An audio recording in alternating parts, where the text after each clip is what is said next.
जुडो मां ख़बर ईंदा हलो त जुडो में गवर्नमेंट रिटायर्ड टीचर्स एसोसिएशन जे मरकज़ी सदर ज़मीर हुसैन जी अॻवानी में गवर्नमेंट रिटायर्ड मास्तरनि प्रेस क्लब अॻियां एहतिजाजी मुज़ाहिरो कयो। उन मौके ते अॻवाननि चयो त सिंध हुकूमत असांजे ग्रुप इंश्योरेंस फंड बेन्युअल फंड समेत ॿिया फंड जेके असांजी पगारुनि मां कटिया विया हुआ इहे असांखे नथी ॾे, जॾहिं त ॿियनि सूबनि में इहे फंड दौरान सर्विस ई ॾिना वञनि था, पर असांखे दौरान सर्विस वफ़ात वठण ते या रिटायरमेंट जे बाद 5 साल जे अंदर वफ़ात वठण ते ॾिना वञनि था। असांखे रिटायर थींदे 1 अरसो गुज़री चुको आहे, उन बावजूद इन जे फंड जारी नथा कया वञनि। मुतासिरनि मुतालबो कयो आहे त असांजा जाइज़ मुतालबा मञिया वञनि। उन मौके ते गुलाम मोहम्मद रिंद, साईं मुबीन काइम खानी, साईं अल्ताफ काइम खानी, साईं इसाक कुरैशी ऐं ॿिया पिणु मौजूद हुआ। Soomro 3D wallpaper and PVC panel shop दे रहा है सबसे अच्छी सर्विस, बेहतरीन क्वालिटी के आला मयार वॉलपेपर और सीलिंग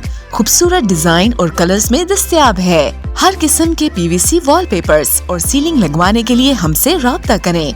हैदराबाद, कासिमाबाद, लतीफाबाद, जामशोरो, मीरपुर खास और सिंध के मुख्तलिफ शहरों में सर्विस मौजूद है। Soomro 3D wallpaper and PVC panel. राब्ता नंबर रंजन अली सोमरो 0333 370 2516, व्हाट्सएप 0333 370 7886।